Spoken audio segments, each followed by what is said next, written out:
gotta get up, keep going. I done been knocked down 1,000 times, yeah, traveling around 1,000 miles. Feeling so tired, but you know I can't stop now. Can't wait too far. Throw in the towel, it ain't looking real good, but I won't give up. Pac said that I gotta keep my head up, so I ain't going nowhere. Yeah, I'm standing right here. Demons all around, but I ain't got no fear.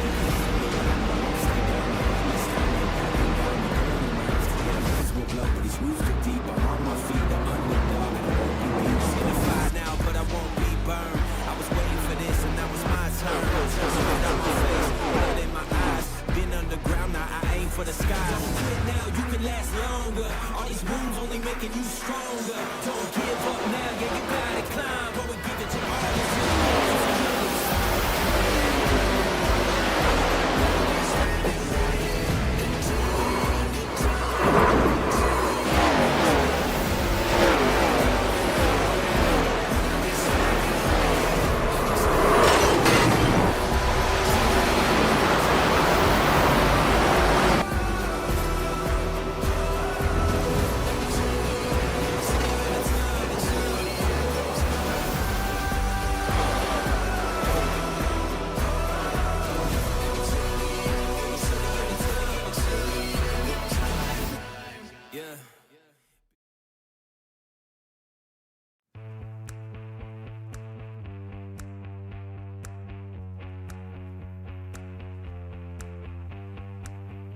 If it's Monday, it's time for the UD Awards National Series, presented by Slingshot Racing League.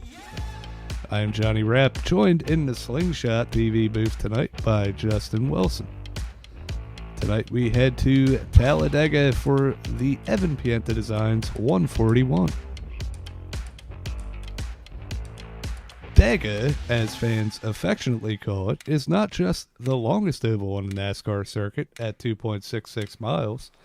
It's a place where speed, spectacle, and superstition collide. Its massive layout allows cars to reach blistering speeds, made all the more intense by the pack-style racing and the infamous Big One that can strike without warning.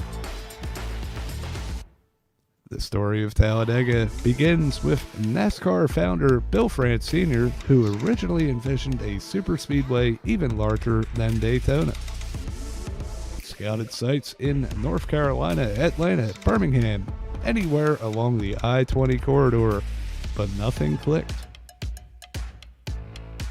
Eventually, he landed on an abandoned airfield in Lincoln, Alabama, and transformed it into the Alabama International Motor Speedway, which officially opened on September 13th, 1969. It was rebranded as Talladega Superspeedway in the 1980s, and since then, it's become the stuff of NASCAR legend. But Talladega's legacy isn't built on speed alone. Over the decades, the track has developed a reputation for the eerie, the unexplained, and the downright chilling. Whispers of a curse have followed the speedway for years. Some say it was built on sacred Native American land. That myth only grew stronger during the 1973 Talladega 500 when, not long after the tragic death of Rookie of the Year Larry Smith, veteran driver Bobby Isaac abruptly pulled into the pits, climbed out of his car, and declared he was done racing for good. His reason? A mysterious voice told him to stop, and he listened. Well, Justin, there's just something about this place. Whether it's the thunder of the draft or something a little more supernatural, Talladega always delivers the unexpected. With 53 white-knuckle laps ahead, these ARCA drivers are going to need courage, composure, and maybe even a little help from the racing gods if they want to make it through the chaos.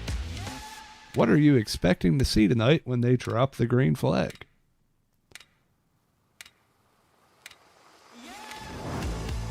Well, Johnny, you know, when it comes to Talladega, you know exactly what you're in for. We're in for 53 laps of pure chaos and high-speed chess. The draft is everything here, so you gotta have help behind you because nobody can help you make a move alone. Drivers will be slicing 3, possibly 4 wide if they're willing, trying to keep their momentum alive. One small mistake can easily take out half the field tonight. The leader holds, that massive advantage being out front, but staying there is going to be the real challenge because you're a sitting duck when that run comes from behind. With no room for error, it's all about timing that last move to perfection, most likely on that last lap. And with that, as the engines are getting ready to fire here at Talladega, let's go trackside for the singing of our national anthem.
Back here live from Talladega Superspeedway before we set the grid for our 53 lap race here tonight, the Evan Pienta Designs 141. We will take a look at some of our pre-race stories going into tonight. First and foremost is going to be our point standings. After the win at Portland last week, Chris Smith has snuck his way back up into this championship fight. Just 6 points behind Braxton DeWeese, who has had an incredible season. Man, I'll tell you what, tonight at Talladega, anything can happen, but Chris is definitely within striking distance.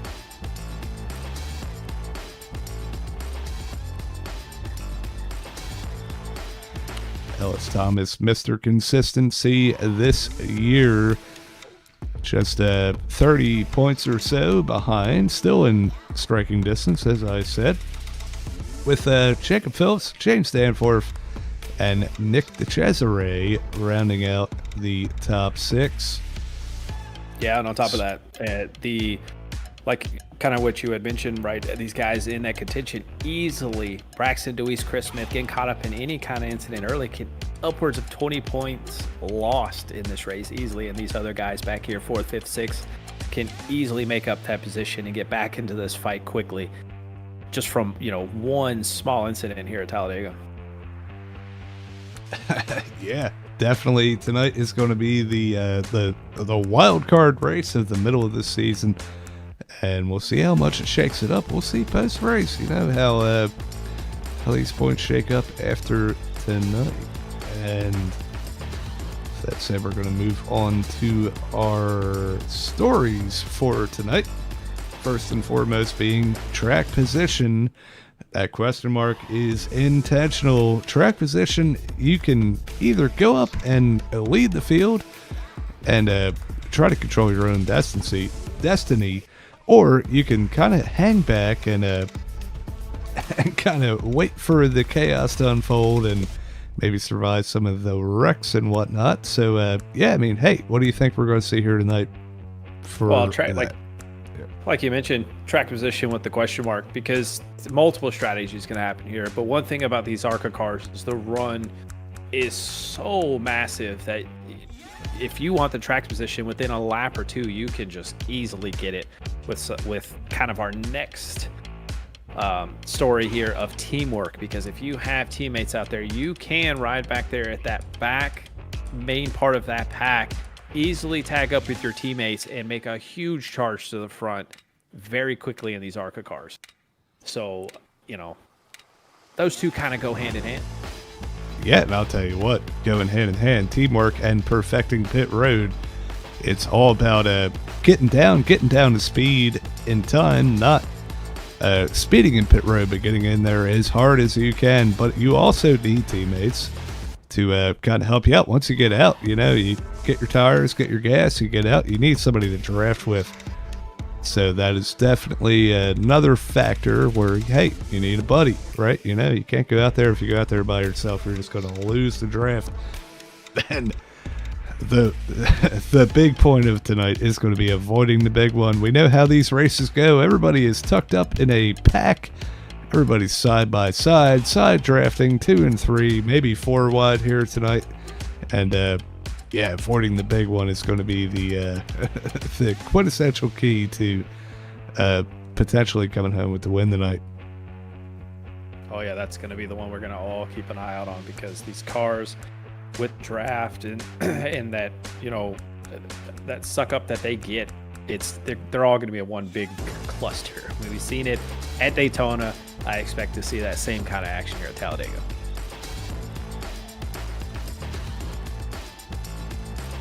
Absolutely, and it looks like the warm-up session's done. Qualifying times are in. We're going to head down trackside for our pre-race grid. Just a moment here as we get this up.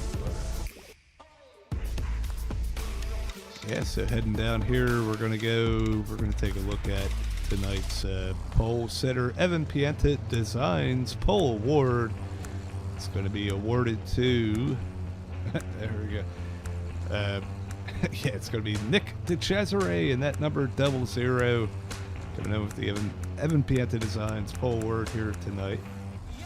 And then, yeah, behind him it's going to be Jacob Phillips, Zachary Mitchell, and Laura Wiseman, with Braxton Deweese rounding out the top 5.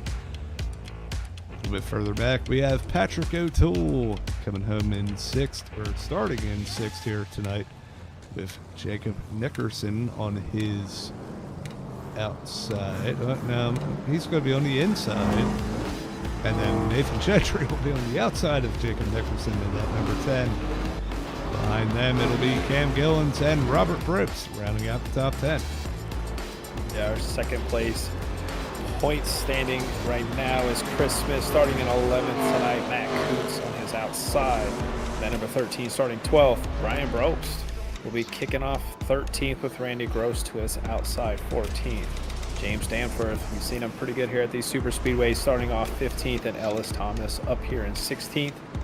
Steve Vest rolling off 17th with Ryan Hinkle to his outside in 18th. And our non-qualifiers today, would you believe it? That number 46 of Chase Berry, not qualifying today, will be starting in 19th. Lee Campbell 20th. Paul Thomas and Aiden Neese, who did not take the grid, will be rounding out last place in 22nd. Absolutely, it's sure to be an exciting show here tonight. Going through the back stretch here, getting ready to take the green, and I'll tell you, the plate races that we've had here in Slingshot, formerly Spark Racing League, are always some of the best racing that you'll see, and yeah, definitely excited to see what these drivers can do here tonight. Well, while we got everything here, we got this long front straightaway. Keep in mind, tonight we are giving away another card pack as well. So throw in the chat who we rooting for in this 53 lap feature here at Talladega. Anybody can win. Who's your favorite? Who's your pick tonight? Let us know in the chat, and you have a chance to win a not customized car. Yeah, I know. But yeah, definitely a cool deal. appreciate Ellis for orchestrating that. Definitely trying to give back to the community. Got to let us know. Get in the chat. Let us know who you're rooting for. What do you think's going to happen? What do you think the big one will happen? Give us a number as we take the green flag. Nick DeCesare on the inside gets a great launch. And right now, with a little bit of help from Laura Wiseman, Jacob Phelps is looking on that outside line. And it's going to draw even with Nick coming out of turn 2. Yeah, believe it or not, we're already 3 wide back here in the back. They settle back to 2. Randy Gross tried to make a power move on the outside in turn 1. Did not work out. But they are all still double file, fairly well spread out and organized right now, going down the back straightaway into 3. 2 by 2 all the way throughout the field here. Definitely exactly what you want to see. A little bit of yeah, there's a couple cars kind of falling off a little bit. It's huge side draft and quite a run from that number 56 of Jacob Phelps. He's going to come around to lead a lap number 1 with the help of Laura Wiseman. Laura's going to think better of it. Shoot down to the bottom. Jacob tries to block, and Laura gives him plenty of room early on in the running here. Yeah, Laura Wiseman always seems to find her way up in the front of these super speedways. Each time we come here, generally with some non-favorable results, but she always finds a way to the front of these things, and it's good to see it already rolling in second place on the bottom here. Looking back here, we see the 21 of Ryan Hinkle trying that far outside line out by the wall with the help of James Stanford. Kind of making some headway with it. We see everybody very spread out, trying to give each other room. Definitely do not want to get involved in an incident this early in the race, but hey, track position is key. That number 21 is making it work up top. We see a little bit of a split for the lead there on the outside. Looks like the number 13 of Matt Kuntz with the help of Ellis Thomas. Thought maybe going up to that third line. Now Ellis jumps down to the bottom. Laura Wiseman's going to jump up to the top and try to make a charge for the lead. Yeah, this track is it's such a good super speedway. It's just so much different than Daytona. Not only is it wider, a little bit more banking, but you know, not only the start-finish line being past the tri-wall, but just how big the tile is. It's an entire lane wider than the racing surface and anywhere else on the track. So it just makes some exciting moves. A lot of room for these drivers to make their way to the front, as we're 3 wide all the way through the field. Yeah, some intense action up front here all throughout the field. It's exactly what you want to see with these cars here. These drivers are putting on an incredible show. Laura Wiseman's going to assume the lead, go down to the bottom with the help of Jacob Phelps right now and Robert Brobst, third in line there. All 3 of those drivers are road and plate drivers, so they have some experience in these ARCA cars on the plate tracks. See Randy Gross all the way up there on the outside line. He's trying to get some help from I'm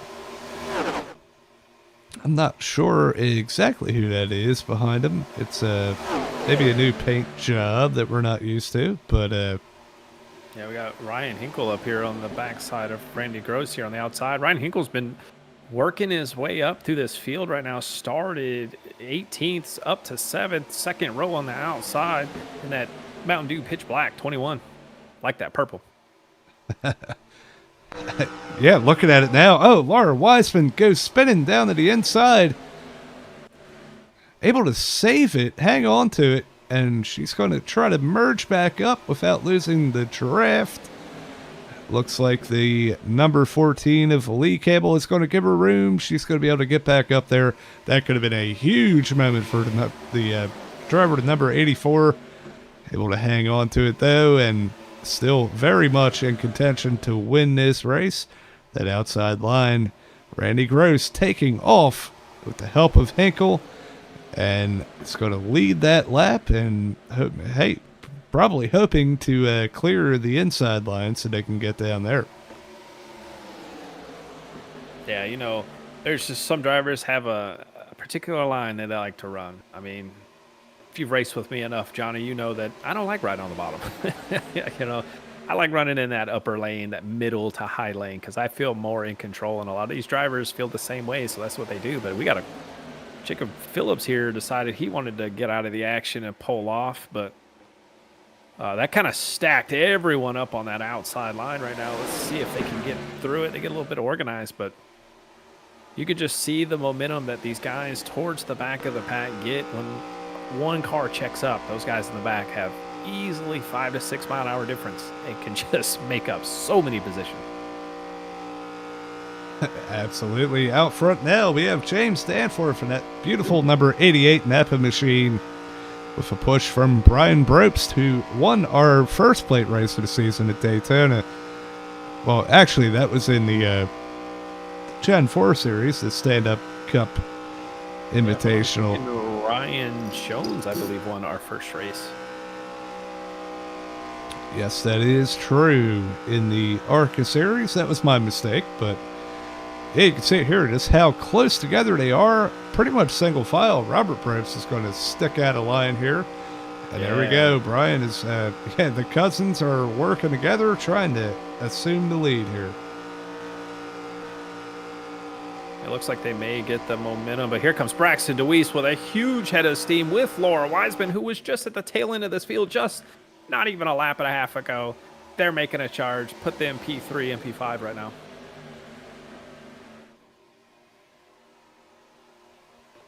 Yeah, new paint job from Braxton here tonight. A little bit of a celebration of Halloween, which is coming up in just a few days. And we'll try to get a little bit of a closer shot to show that one off. He's got some pumpkins on there. It's orange. Still the same sponsor is Happy Hippie Karaoke with that famous number 8 that he runs. But yeah, definitely a good looking scheme from that number 8 tonight. You know, I like myself an orange car, and yeah, that one's pretty sharp looking. Oh yeah, we do have a couple of cars I hear Halloween decorated. I think Jacob Phillips was the other. That 56 machine. Got himself a little couple of pumpkins, and it's orange-ish. I don't know if you call that orange. Yeah, just another great paint job from Phillips Wraps and Graphics, one of the sponsors of the league. And yeah, looks really good out there. Definitely some festive paint jobs out here tonight. Right now up front, Brian Brobst is going to lead the field around to complete lap number 9, take lap number 10. I say that as Braxton DeWeese with a huge run on the outside. It's going to clear him into the tri-oval. It's going to head down low and allow Laura Wiseman, with the help of Chris Smith, to assume the lead of that outside line. Yeah, the inside line looks a little bit more, you know, what's the word I'm looking for? Kind of collective here, kind of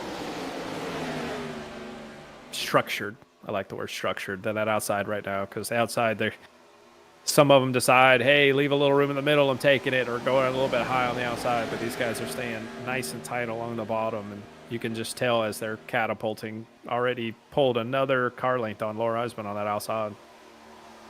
Definitely a little bit more organization down low. You see the cars are just a little bit closer to each other. You can see behind Chris Smith there on the outside, a little bit of a drop off back to, I believe that is Cam Gillens. He's kind of tucked back up, and you can see it affected that outside line as they kind of surge ahead a little bit now. We see Braxton DeWeese jumps up there to try to lead that line now. And yeah, I'll tell you what, as far into the run, you know, we got 11 laps in, still side by side. Just about everybody is still in the draft, but we do have a little bit of a second pack forming here, a little bit further back than these drivers. We got drivers like Chase Berry, Paul Thomas, and Patrick O'Toole kind of dropping back, maybe to try to avoid the calamity if something does happen. Yeah, it's definitely strategy, and I mean, Chase Berry is known also for this strategy as well, to hang back in the back. It pays off for him sometimes it doesn't, but from what he must saw up here in this lead pack, he thinks that wreck is bound to happen. So best way to stay clear of it is be completely far away from it. Yeah, it's very true, but you don't want to shoot yourself in the foot. You don't want to fall back too far where, hey, if we get to the point of green flag pit stops, you kind of put yourself out and not be able to get in there and have as many people to draft with when you come out of the pits. But it's a risk they were willing to take. Absolutely. Yeah, up front, we see it's still pretty tame, but still side by side. Laura Wiseman back up to the lead. And then we see last week's winner, Chris Smith. With the help of Cam Gillens coming up on the outside. And, man, I'll tell you what, Justin. I know you know this more than anybody else, but that outside line is the passing line. You're not going to make moves on the bottom. Everybody goes down there. They think they have their track position. And, everybody just kind of gets stacked up. There's no way to advance forward. Yeah, I mean, like I mentioned before, that middle lane and outside lane are my go-to lanes. I mean, you rarely catch me riding the bottom unless I'm just leading and, we got teammates behind. But I just feel that outside line, yeah, granted, some laps you'll lose, car length or two. But if you got a good group of 2 or 3 drivers behind you on that middle lane, you control the entire race. But when they kind of separate like we see here, it just completely falls apart. But you just give it just a few more laps, they'll get restructured again, and that outside line will be right back at it. Oh my. Yeah, we see the 11 of Brian Brobst trying to get up there to take advantage of that line. A little bit of a shuffling for position between him and Robert Brobst behind.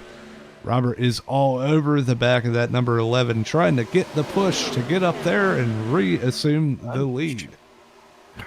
Really unsure on what's going on with those two, because even though they're pushing and shoving, it's like the 11's got the brakes dragging on that car because they are going nowhere but backwards right now, and it just makes Robert Brobst have to go high.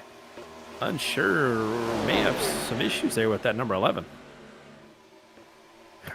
Yeah, it's possible. Yeah, we see that whole outside line kind of die off now. Yeah. Robert gets hung out to dry. He's going to go all the way back to the back of this pack. See Zachary Mitchell trying to make a move out there in that number 23 machine.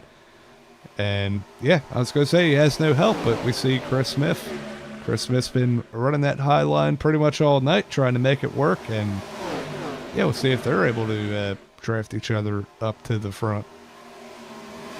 Yeah, I want to definitely keep an eye on that 11 car, because even still, right now, he is still slowly losing this group of cars. So we'll keep an eye on that and see what happens if he's able to kind of figure out what's going on and keep up. Looks like he's just starting to be able to keep up. But, yeah, definitely an issue with that 11. Yeah, he's hanging on to it, though. Still in the lead draft, the draft of the lead pack here. Laura Wiseman still up front. Laura's led, 6 laps here so far tonight, and it doesn't seem like much, but we've only ran 16 laps, so definitely a strong run from Laura here tonight. Definitely, hey, she had to lead, went all the way back to the back, and fought her way back up here, leading again with the help of Braxton DeWeese. And, yeah, kind of single file inside. We see Jacob Phillips now leading that outside line. Yeah, we got a lot of crazy what just happened this last lap is we had quite a few drivers kick a fast lap, and Robert Brobst right now with the fastest lap at a 248. That's cooking around here, and that was because he had fallen back out of the draft after Brian Brobst kind of had check up, and he had massive momentum that last lap catching back up, and nobody in his way to slow him down and put down a cooking lap time. Yeah, I almost wonder if the issue we saw between the Brobsts was a drafting related issue. I think they did update these cars kind of under the radar a little bit, and I think like if you're too close to the car in front of you, it might kind of activate the side draft a little bit, you know, so it might actually not be as beneficial to bump the car in front as it is to just kind of stay, you know, a half a car length back like you do, like you see James Stanforth doing, well, until now with Jacob Phillips. Yeah, we'll definitely keep an eye on, see if any other kind of situations come again where we see this. But yeah, that was definitely odd, just how much slower they were when they were tandemed up like that. So keep an eye on it. But yeah, we see Chris Smith and Ellis Thomas here. They're pushing, but yeah, they're definitely not falling off. They're actually picking up speed. So yeah, I'm not sure. Yeah, definitely a game of give and take, and kind of maybe a little bit of luck whether your draft works or not. But yeah, but on the flip side too, as you see, yeah, Chris Smith just sideways with Ellis Thomas pushing him, but Robert Probst and Brian Probst have made their way back up there. They are right behind who we're riding on board with here of Ellis Thomas. So, and Brian Probst is right there behind Robert. So maybe they got to figure it out. They're back up, charging back to the front here. Hey, what we have seen so many passes here tonight. So we just had a massive, you know, issue here. Braxton Deweese has fell out of the race, so internet kicked out on him. So Braxton Deweese is gonna be rushing to try to get back in here, and that's huge on a super speedway. Just like what happened to Chris Smith at Iowa. Remember that a couple of weeks ago? The same thing happened, and Talladega is a track that is hard to make laps back up. Yeah, it absolutely is. If he can get back in fast enough, he might only lose one lap, but that's all decided by the internet gods. And yeah, we'll see how that works out. You know, definitely. I mean, our points leader right now with a huge moment. And, yeah, that could shake things up for sure. Yeah, we'll see. I see him starting to reconnect back into the server now. One of the downfalls of sim racing, right? Because all based on that internet, and there's nothing you can do about it when it goes out. But, I mean, it's happened to pretty much everyone. Everyone racing, it's happened. So it's happened to us. Happened to be a few times. Actually happened to be on the last lap one time while I was leading. So it's frustrating. Yeah, unfortunate for Braxton, but I'm sure he will be able to recover, and maybe not tonight. Hey, we'll see how fast he gets back in, but definitely throughout the rest of the season. Strong competitor. Definitely see a few more wins in his future. But right now, his biggest competitor is going to be the leader, Chris Smith, on that outside line with the help of his teammate Ellis Thomas. And we got Jacob Phillips on the inside line leading that with the help of James Stanforth. Yeah, we're almost getting into our pit window to finish this race off with a stop, and most likely it'll just be a fuel-only stop, possibly 2 tires if these drivers are feeling it, but generally Talladega and these ARCA cars, tires are not an issue. You could pretty much run a 200-lap race on the same set of tires if you truly wanted to. Not sure why you would, but tire wear is not that big of a deal in these ARCA cars here at the super speedways, but fuel is, and they are almost to that window. See a huge move on the inside here from Robert Probst. That number 5 Kellogg's machine trying to make a charge for the lead. Kind of cuts down in front of Jacob Phillips and not quite able to get there this lap, but that inside line is rolling. So Braxton Deweese has made it back onto the circuit, but boy, 3 laps down right now as he's coming around turn number 4, and the driver and the entire pack is full head of steam down the back straightaway right now. So it's not looking good right now. Possibly go a 4th lap down as he gets swallowed up by this pack, probably in the next 5 to 6 laps. Yeah, it's going to be a battle of attrition for the driver of that number 8. Hopefully he can hang on, and hey, Could catch a couple lucky cautions here tonight. We know how Talladega can be. Really, in our league, it either goes fully green or it's a ton of wrecks. Or it's fully green until the ton of wrecks at the end. Yeah, that's true too. But yeah, I mean, right now, the way it's going right now, you definitely got to be worried if you're Braxton. And man, I'll tell you what, building up that points lead like he did is definitely paying off here tonight. Yeah, Braxton does not have a single bad finish, I don't think, all season. So these drivers do get a drop week in the points. So we'll see how things shake up. But like you said, never know. May be able to get a couple quick cautions and get back on the lead lap here and make a charge for it. But worst case, he does have that cushion in his back pocket.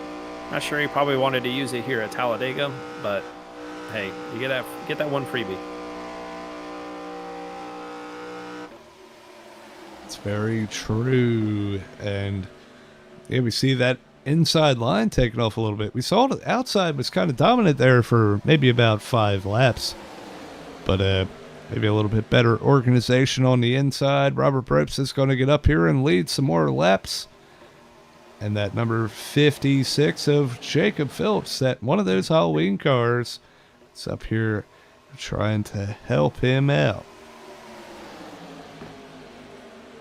Yeah, right now there's 2 teammates on that outside, Chris Smith, Ellis Thomas. I know Ellis is probably trying to keep that car cool once it's cooled off to make a charge to get ready to pit, because here in 2 laps that window is open to make it to the end. But those 2 are very, very strong together, and I can assure you with that, Brian Probst and Robert Probst have been teaming up very well this race so far too. Probably get those teamed up on that outside line, they're going to be hard to beat. Absolutely, we see it still going on.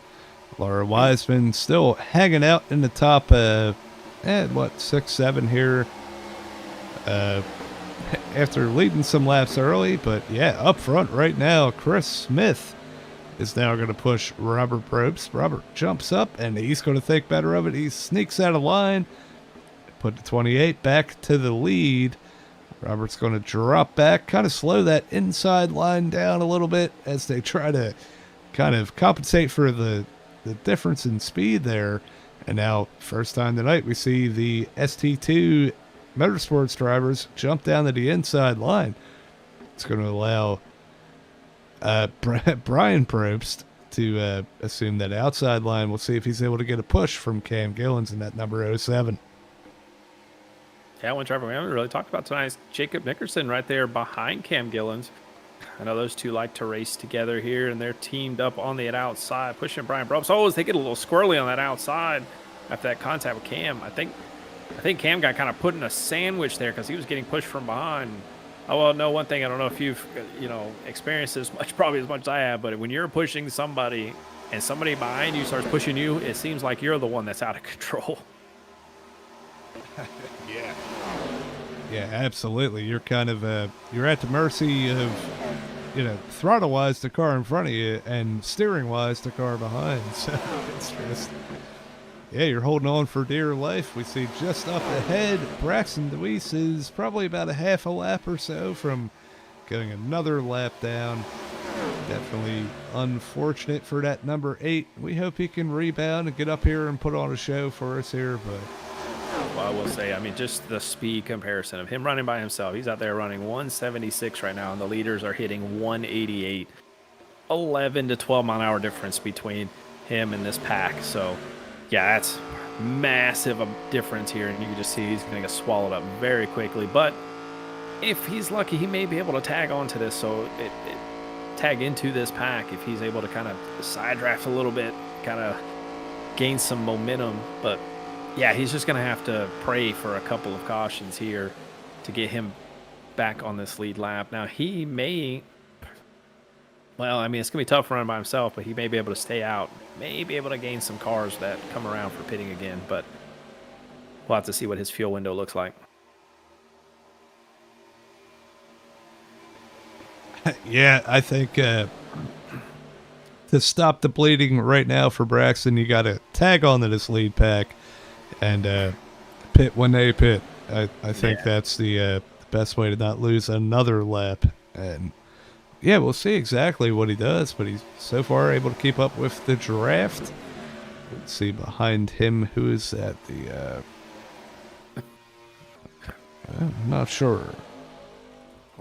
Nathan Gentry, I believe, in that blue number 10. It's going to be the tail end of the lead pack. And then behind him, we have Steve Vest leading that pack of 4 with Chase Berry, Paul Thomas, and Patrick O'Toole. And we'll see just how they stack up to the cars in front of them.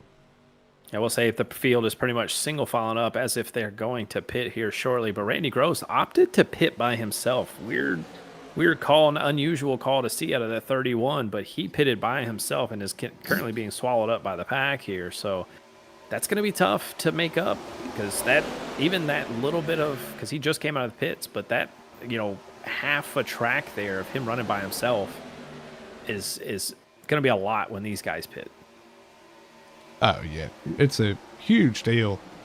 I mean, you got to have a dancing partner. Definitely can't go down there by yourself. You're just going to be like it's like I don't know, like hanging a trash bag out the window when you're driving down the highway. You just feel that thing pulling you back, and without some drafting help, definitely giving up a lot of time. Yeah, man, very suspicious though, as you said, that all these drivers up front are making their way down to the bottom. I would not doubt if we see in the next couple laps some drivers heading down pit road. Yeah, I expect here in the next lap or two, you'll see them come in. But see, this is going to be tricky because I guarantee you most of these drivers are probably going to all pit at the same time. And, they really have to be careful not to run into the back of each other, because you've seen it in the real Talladega race, right? One person can easily lock up the brakes, spin out, and just mess up a whole bunch of cars going down pit road. As you can see here, that backpack that was pretty far back behind opts to come down pit road, leading the way of Chase Berry, Steve Vest right behind him. You got Patrick O'Toole, Paul Thomas. The 4 opted to pit together as the right strategy call, because those guys were that far back. They had to pit. But leaders are calling now that they're going to be pitting this lap. So Jacob Phillips, Cam Gillens, we have Chris Smith. We're going to see the whole train come down here as we had predicted here. Any takers? We got a spin up here. Who is that? Oh, what a save. As he spins again, but man, what a save. I think that was Jacob Phillips there. Boy, was he sideways. I think he got hit going down pit road. We'll have to go back and take a look once we see how this cycles through, but man, what a save from that 56, and didn't lose a lot of time. Yeah, that was definitely a seat of your pants moment there from the driver to number 56. Able to hang on to it. Definitely could have been a huge issue, could have been a huge wreck, and here could have been a penalty. Nathan Gentry is a little bit lost here on pit road. He finally gets it in. That's going to be a tough break for that 10, as everyone's already leaving as he's just now getting into his box. But yeah, Jacob Phillips comes out 3rd place out of the pits, even after that almost tragic accident that he could have easily had from that. You see the number 21 of Ryan Hinkle able to come out of the pits in front. Kind of jumped a few spots there, and he's got a huge lead right now over to 28 of Chris Smith. Got a couple of drivers missed their stall as well. One of those is Laurel Wiseman. She missed her stall, had to go forward. That put her way back. We had Cam Gillens. Looks like he went too far forward, had to kick that thing into reverse, make his way, and you can see all those drivers lost the draft. But man, the field is separated. We went from a 20-car field down to 6 in the main pack, and everyone else is single file out, getting their drafting partner to see if they can make a charge back up there. Yeah, we see they go single file up front too. It is yeah, we got 2 cars back here. We got Nick DeCesare and Matt Kuntz trying to suck up to that lead pack, and then it goes all the way back to Zachary Mitchell and Robert Brooks, kind of paired up here, 10th and 11th place, to try to do the same. But Well, while they get that all sorted out, Johnny, let's go back and take a look at that pit entry with Jacob Phillips. And I'm really curious to see what happened back here when he came in, because I think he had help from that 88 machine. My apologies. I did not have it completely ready, but I do want to go back and take a quick look at it. Let me, my controller being all goofy here. I want to ride on board here with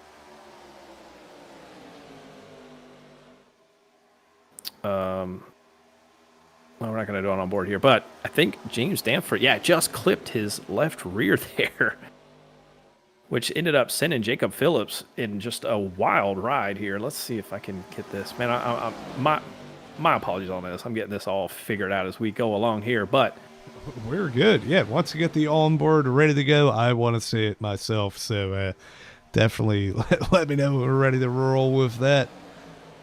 But yeah, up front here, we still see single file. You're not missing too much while we try to get the side-by-side up here. Yeah.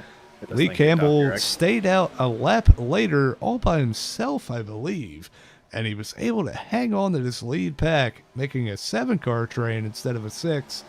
And, man, that was not what I was expecting. You stay out an extra lap here at Talladega, most of the time you're going to end up out to lunch. So, well, I think that whole ordeal when they went to go pit kind of messed them all up, and they were completely separated exiting pit road, which allowed Lee Campbell that opportunity. But, yeah, let's kick this off. I finally got it correct here. The onboard here, we're riding on board with James Danford going in. And as we mentioned, he comes in and just nails the back bumper of Jacob Phillips. And, but yeah, heck of a save from that 56 machine. Absolutely. Could have been a huge deal for him. Right now, we see him in 5th place up here in this lead pack still. Right behind that beautiful number 21 of Ryan Hinkle. And, yeah, just biding his time right now. This is the kind of the long stretch of the race. You made a pit stop, you can make it to the end. There's no sense in going out there and side drafting and door banging each other with the potential of causing a caution, because that's going to bring the rest of the field back into this. Right now, you only have to fend off 6 other drivers for the win of this race instead of 23 or whatever we have here. Well, I don't want to miss any of the action coming into these final laps of this race. But, hey, man, we need to give Evan Pienta a shout-out here. Absolutely. Longtime sponsor of the league, sponsor of the Evan Pienta Designs Pole Award. He's made a lot of these paint jobs, including the one you see up front here, Chris Smith, and that number 28 UD Awards machine. There's a little ad from Evan Pienta for the Evan Pienta Designs 141.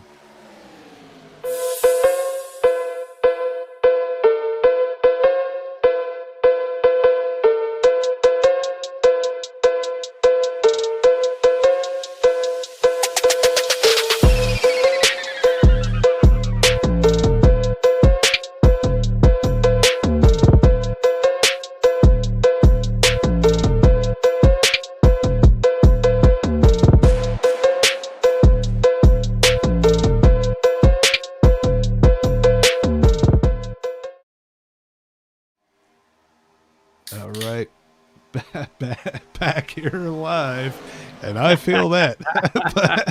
I love it.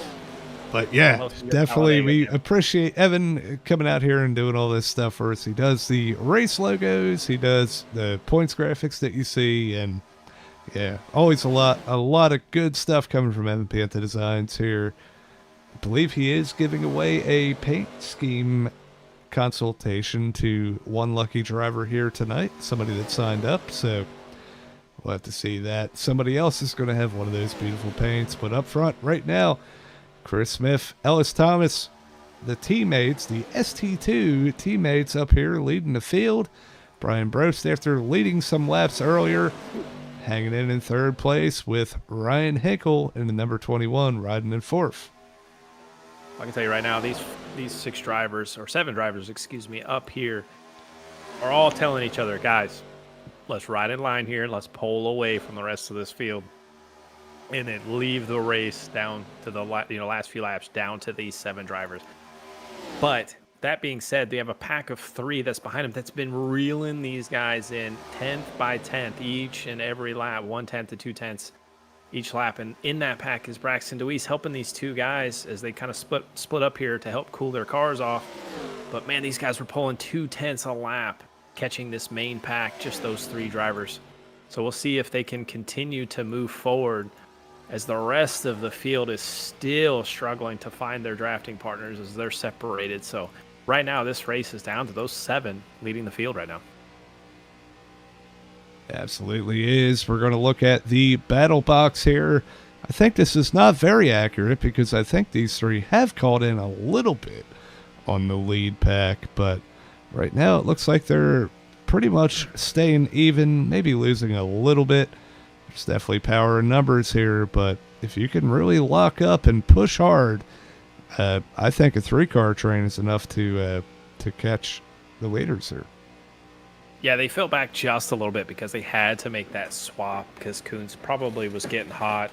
Informed Nick DeCesare that, hey, man, I don't think I can keep pushing like this because, you don't want at risk blowing the car up. So Nick opted to go to that back of that tail end of that third, car pack here. And back in the old days, I don't know if a lot of people were on here back when they had tandem racing. That was a big thing, was doing those swaps. And even just kind of slightly after that, after they got rid of that tandem racing, the 3-car tandem kind of was a deal because you could push. And when that car got hot, you would just tail in right there behind the other 2, and they would push, and then start making their way up. And each car would kind of go through a heat cycle in a way. And you could easily gain and make up ground to a pack. But as you see here now that they're all kind of bunched back up, they're slowly creeping them back in again. Their last lap, we'll kind of look at these last laps here. Half second faster that lap from Matt Kuntz, I believe. Here we're going to see it on the left side, and you can they ran a 50.7 compared to the leaders 51.2. I mean, that's huge difference. And then you can see here they made a swap for that second car, and now Nick DeCesare is pushing Matt Kuntz here. You see they're just doing this swapping, and I'm telling you, I think with these 10 laps to go when they cross the line here, I think they could just get into that draft. They need to get about a second or so behind that pack to really get the full power of that draft, and they will be up there very quickly. So good teamwork between these 3 right now. I mean, this is very, very well organized, very well structured. Yes, it is. We see up ahead of them a little bit of disorganization here. 21's dropping back, kind of teaming up with James Danforth here. They're trying to get that outside line rolling. I'll tell you what, if this pack splits up into 2 lanes, it's only going to bring that second pack right back to them that much faster. Right now, not able to make too much headway, but yeah, hey, piecing away at the lead here on that outside line. We see the 88 really trying to get squared up with that 21 so we can give him a good push.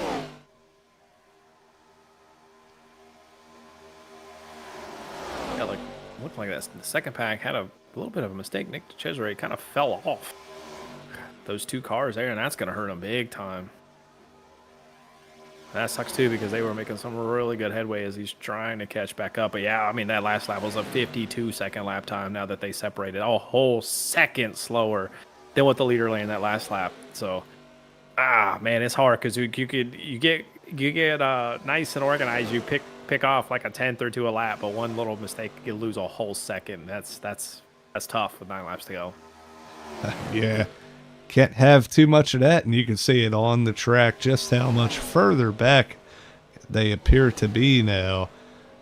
But yeah, still up front here we see that second line trying to form. Chris Smith has been handily leading this ever since the pit stop and before. Gonna look a little bit further back. We got that pack that we were keeping an eye on earlier before the pit stop coming out here, still stuck together. They did a good job getting in and out of the pits. And But you it see looks that like, back ahead of them that they're catching. yeah. Yeah, we got a pack of, what is that, about 6-7 cars, led by, looks like, Randy Gross.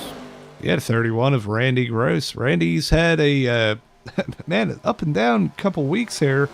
He definitely, he got out there Saturday night in that Beach Bum 250, led some laps, almost flipped over, and then, still recovered to have a pretty good night near the end there. But yeah, that number 31 looking for he's going to need a little help here tonight for a good finish, but still right now solidly in the top 10.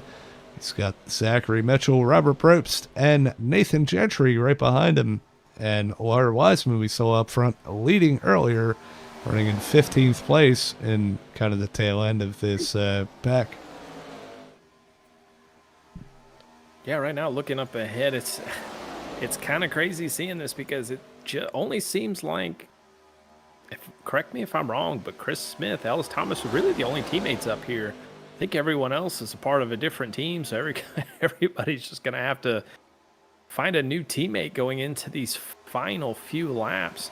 Figure out who is going to be their drafting partner because Chris and Ellis are going to be inseparable until right before that start-finish line. So they're going to be helping each other out because one of them, want to win this race or at least help their teammate win this race. So curious to see who's going to work with who at the end. But it looks like Hinkle and James Sanford have been kind of teaming up here. But as I say that, Hinkle pulls down to the bottom and leaves Danforth out of the drive.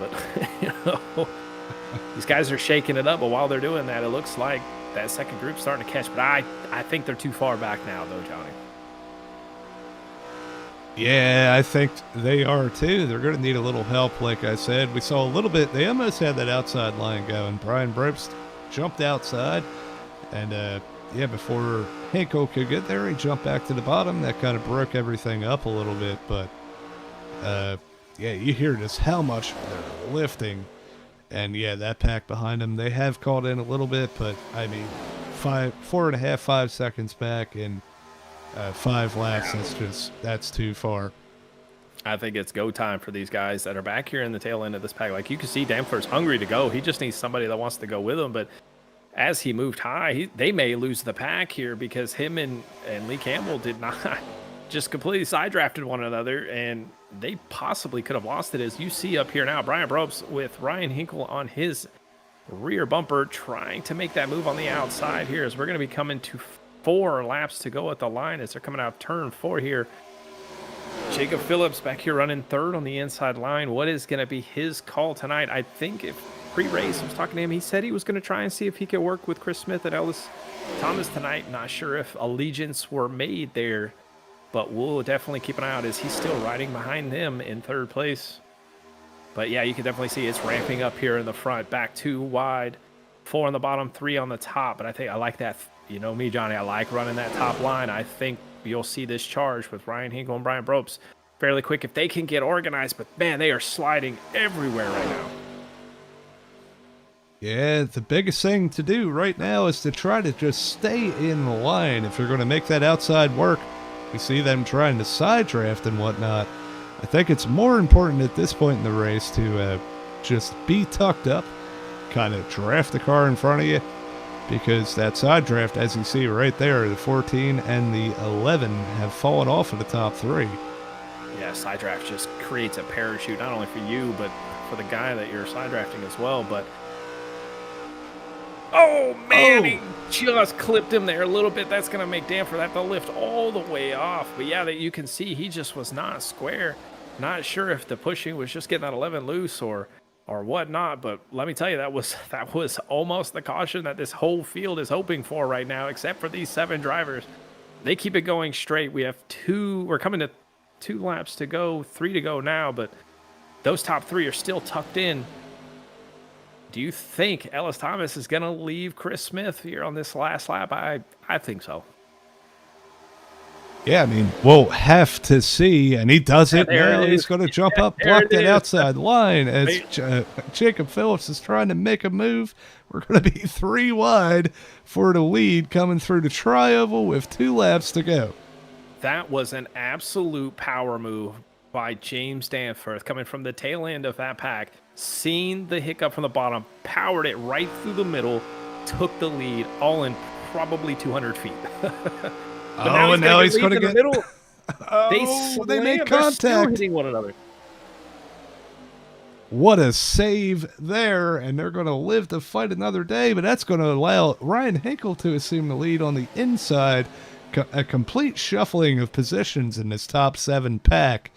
Ellis Thomas is going to drop back down to get behind Lee Campbell in that number 14, and Lee Campbell says it's go time. I'm going up to the top, coming through the tri-oval here to take the Whiplash Simcams. 1 to go.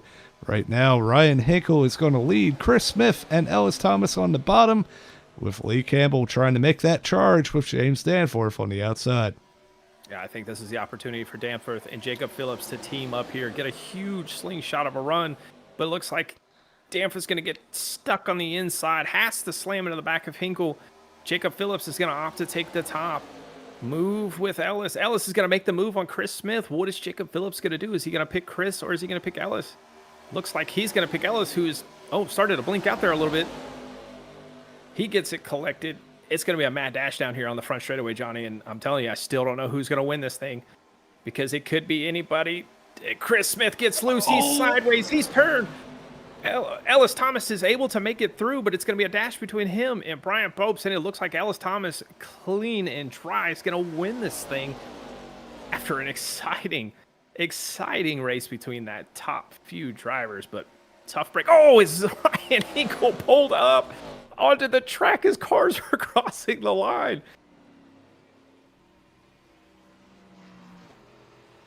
Man, what a turn of events at the end of that thing. We saw Chris Smith leading that lead pack all the way through the end there. We see this second pack coming through. 10th place is going to be Randy Gross. And then, I think just about everybody is finished, right? We got I think things kind of tightened up a little bit further back there. But, yeah, that was an incredible finish. Man, that huge wreck, really, you saw maybe a little bit of a netcode thing that really kept Ellis in this thing because Chris had got spun down into him and it kind of just didn't connect, right? He kind of drove through him a little bit. Ellis Thomas is going to take the win. 100% luck was on his side because, in turn 3 there with Jacob was pushing Chris. Chris had a little bit of an internet connection, little hiccup there. And sometimes on iRacing, when you get those little hiccups, you phase through cars. And, luckily for Ellis Thomas that he did. Just phase right through him because that would have easily sent him to the infield. And honestly, that probably would have took everyone out of the top 7. But... Man, I'll tell you what an incredible show. Ellis Thomas is going to come in with the win. We are going to step away for just a moment to hear from one of our partners at Whiplash Simcams. Be right back on the other end with our top 3 interviews.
All right, we are back here after the Evan Pienta Designs 141.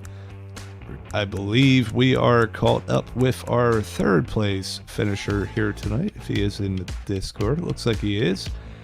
And yeah, James Danforth in that number 88. I believe Justin was caught up with him. Yeah, James Danforth, got a copy? I do. I'll tell you what, Talladega brought you in your best finish of the season so far of P3. But let me tell you, that move you made through the middle to power up to the lead, that was textbook gold. Wasn't able to hold it off, but man, tell me that had to have been pretty exciting. That was awesome. I just wish it had been 2 laps later. Well, I mean, the aggression level was pretty low tonight, I feel like, except for there on that final lap. But do you think if maybe a little bit more aggression there would have held you that lead spot, or you think it just these ARCA cars that draft? I mean, it's just hard to hold off. Yeah, the draft is a little, and it's a little bit OP. I waited a little bit too long to pick a lane coming off a 2, and almost took Ellis and I out. So probably just making the decision sooner to pick a lane would have been best, but yeah, sometimes it's hard to make that decision. It's such a quick time. Trust me, I understand that. yeah. But hey, man, again, congratulations on that third place finish. Again, first podium of the season, man. I'm telling you, you got to be excited about it. But tell me who you'd like to thank, man, that got you here tonight. Well, thank you guys for putting this on, obviously. Really appreciate it. Thanks to Evan for all the paint schemes. And if anybody needs any pictures, just hit me up and I will get you them. Well, thank you, man, and go celebrate with the team. And yeah, man, I definitely check out them pictures from Death. They always look great, especially after a lot of these races. But thank you, therefore, man. Go celebrate with the team. Awesome. I appreciate it, guys. There it is. First Great top run. 3, man. Yeah. That's surprising, man. He's been up here challenging for these wins week in and week out. And yeah, hey, came halfway through the season, but definitely well deserved. Yeah, but I mean, it's not like I'm trying. I mean, if 6th place, 4th place, 5th place, 7th place. I mean, he's pretty much been circling that podium for the last month, essentially, and finally brought it home here at Talladega. But I believe you got caught up with our 2nd place finisher. Yes, I did. We got Brian Probst in the interview booth here. Man, what a race tonight. Man, you're getting really good at these restrictor plate races. You won the stand-up fight Daytona race, and then coming out here tonight, leading some laps, mixing it up with everybody, and coming in with a P3. What did it take to get it done at the end there? Oh, what it took was my wife giving me the opportunity to race when the baby was crying. So I'd like to thank her first. But yeah, those last laps were a little crazy. I was trying to get something going with 5 to go. I knew we had a big enough lead over the pack behind us, so I was trying to get something going. Nothing was happening. I was like, you know what? I'm going to just fall back. I'm going to let them sort it out, and I'll see my hole. And there was a hole there. Kind of went for it. And yeah, so that was awesome. I'll tell you what, it was a great show to watch up here. A clean race through and through. And with a clean race at a plate track like this, the biggest story is always pit ready. Was there how much orchestration was there between you and the other drivers out there on when to pit, who to pit with, and how to get kind of tucked back up together to get that big lead that y'all had? Well, I almost pooped my pants going into pit road. I don't know if y'all saw that. There was a pile up there, almost a wreck there. I gained a bunch of spots, so I pitted whenever the first place guys were going to pit, just trying to stay in the pack. You know, you don't want to be out there by yourself. That's never good. I'll tell you what, you played it out perfectly. Normally you follow me in the pits, and that's a terrible idea. So luckily I was not out there. You weren't out here. Yeah. I was like, well, I don't know where to pit. I'm just going to pit with everyone else. Tell you what, though, you're able to hang on to it and come home with that P3 here tonight. And you said you got a newborn, man. Congratulations. And thank you. Man, I'll tell you what, the floor is yours right now. Before we go, let you celebrate. Any shout outs, friends, family at home, sponsors, anything like that, have at it. I was trying to find the sponsors list. Thank the Shooty Awards, Evan Pienta, Stand Up Fight Series, RB Designs, Goon Squad. I can't read them all. James Danforth. Yeah, there you go. James Danforth. Thank him. And thank you guys for putting this on. We certainly appreciate it. And yeah, man, hey, you're going to enjoy that off week next week. Definitely give you a little bit of time to get acclimated with everything. Hopefully we get to see you back out here, back up into the top 3, into the podium for another interview. And yeah, man, go celebrate. All right, man. Thank you.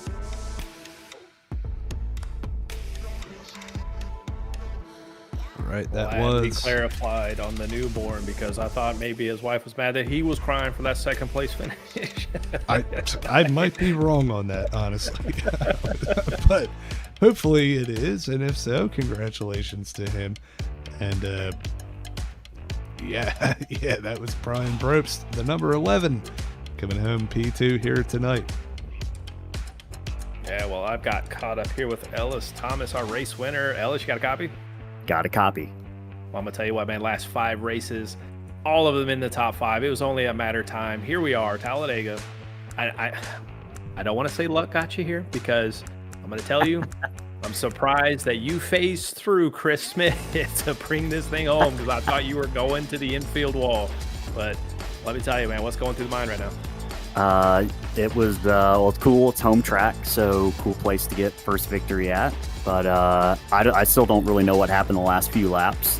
Chris and I were talking pretty much the entire time through the last 10, really after the pit stop, which we both, I shockingly didn't make a mistake on, but kind of both talking about where we wanted to be, and it was just about teamwork and kind of being on the same page. And then kind of with 2 to go, it was okay. I'm gonna go wherever I gotta go. We won't wreck each other to do it. And I saw the run coming up top, so I figured now was going to be as good as time as ever to do it. So, and then Danforth and I had contact, kind of racing off of 2, I think, and both got into each other. I got into the wall, and somehow we both straightened it out. I still don't know how we did that, but we both hung on to it. And kudos to the field for not having a big one the entire race. I wasn't really sure where to run in the first half of the race, if I wanted to be up front or, kind of ride things out at back, and I kind of went back and forth, and it worked out though. Yeah, you're right. Kind of lucky there at the end that I didn't get the collision box wasn't working, I guess, but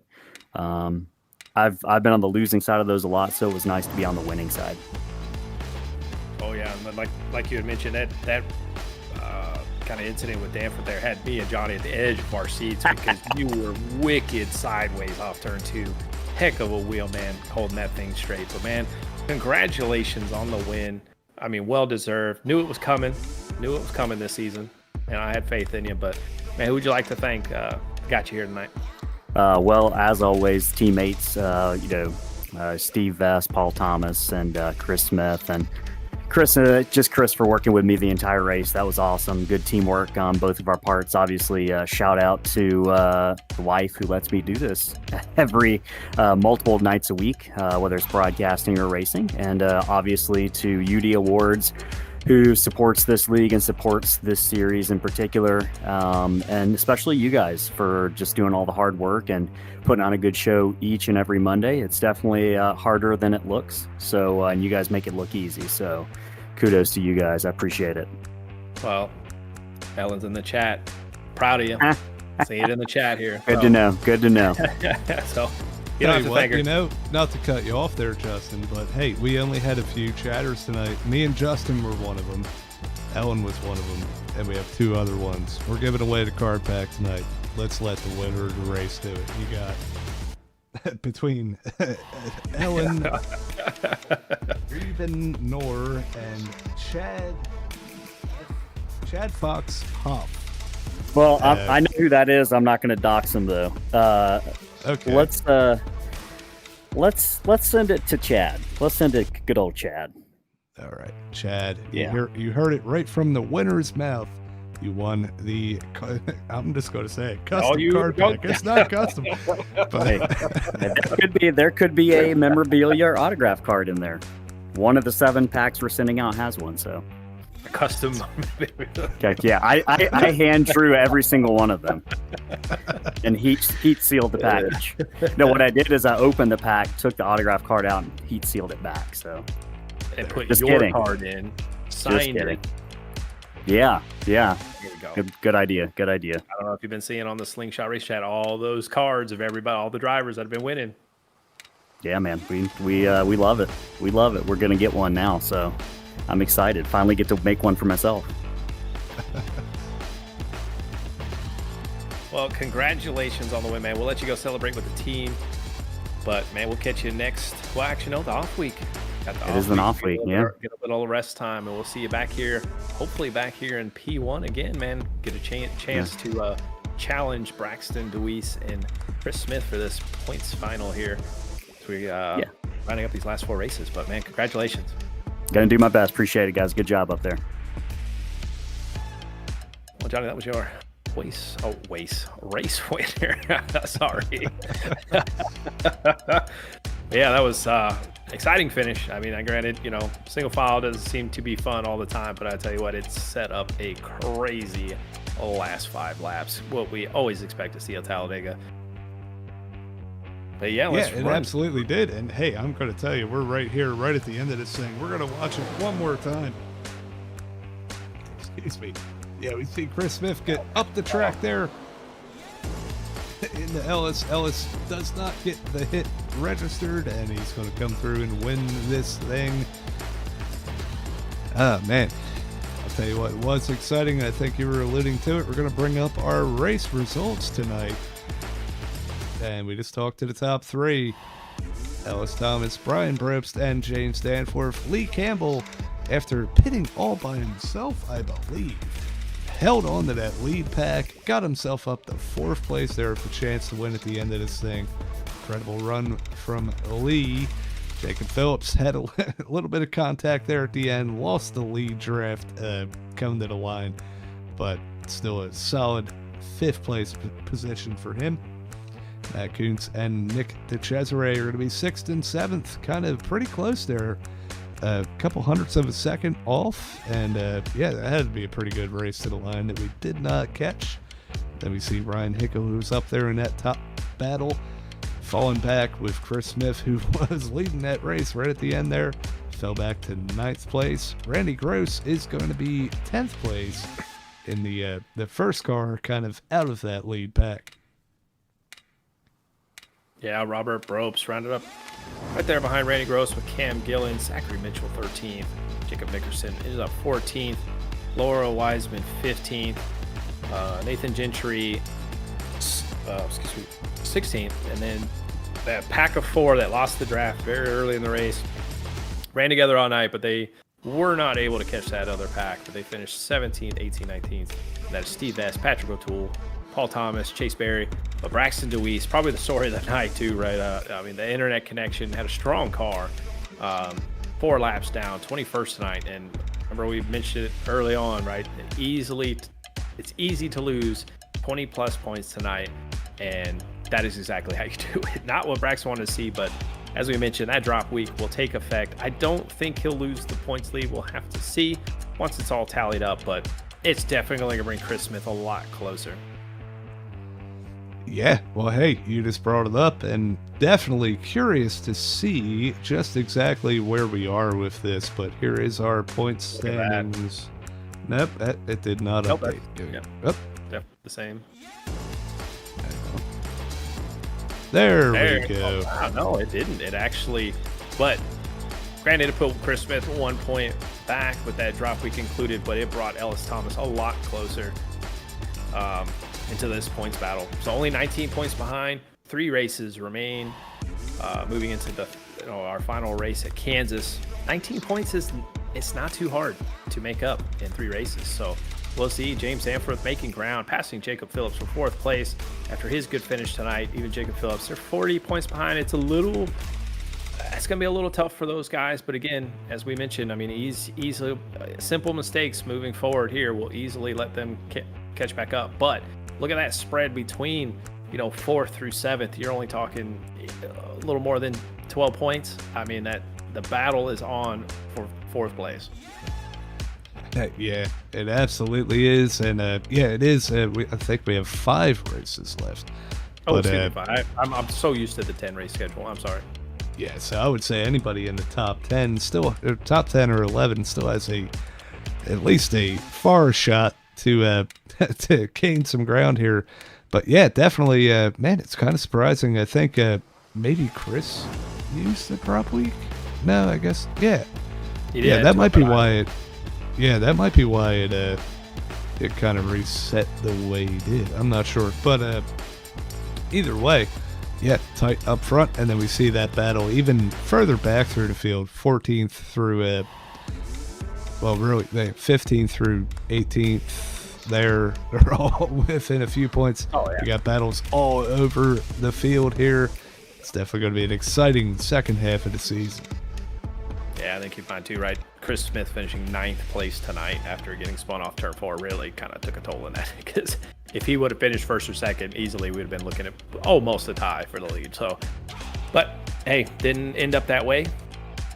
So we're going to move on to our next race, which where are we going, Johnny? Got yeah.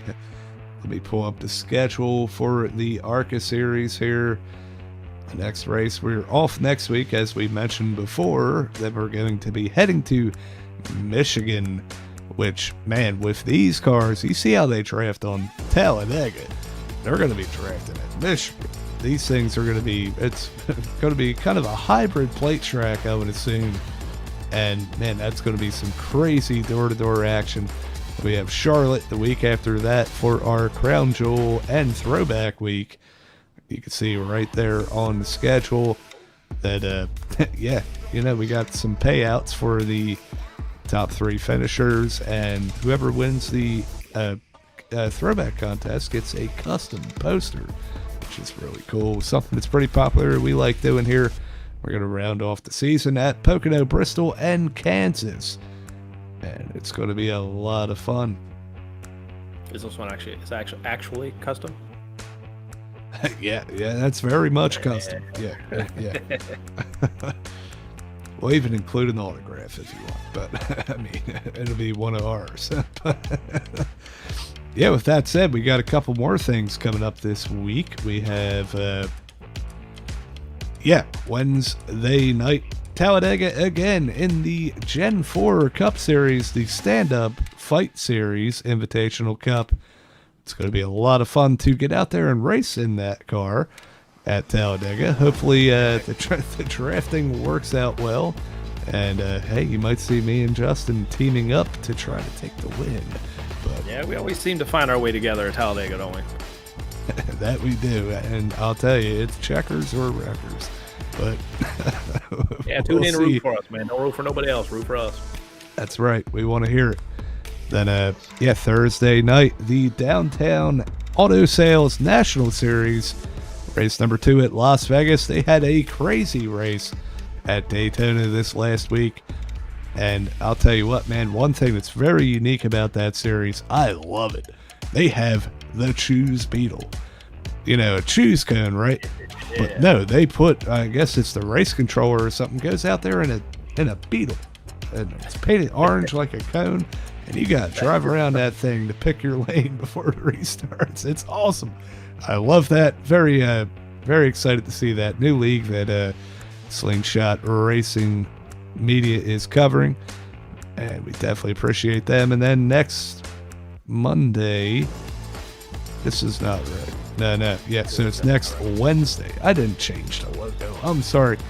We'll be at North Wilkesboro in the Gen 4 cars. It's going to be on Wednesday next week. And, man, that one's going to be fun. Those things are a handful there. Yeah. Absolute chaos. Oh, man. Definitely going to be exciting, though. Some short track action in those Gen 4 cars. And, man, I'll tell you what. With that said, I think we're just about wrapped up here. Any final thoughts before we head out here tonight? No, man, that was just a great race. Thank you for everybody tuning in. Congrats to Chad for winning the customized card pack, as Johnny would say. And man, we'll catch you guys here 2 weeks from now at Michigan. Absolutely. Yep. For Justin Wilson, this is Johnny Rapp in the Slingshot TV booth. We will see you in 2 weeks.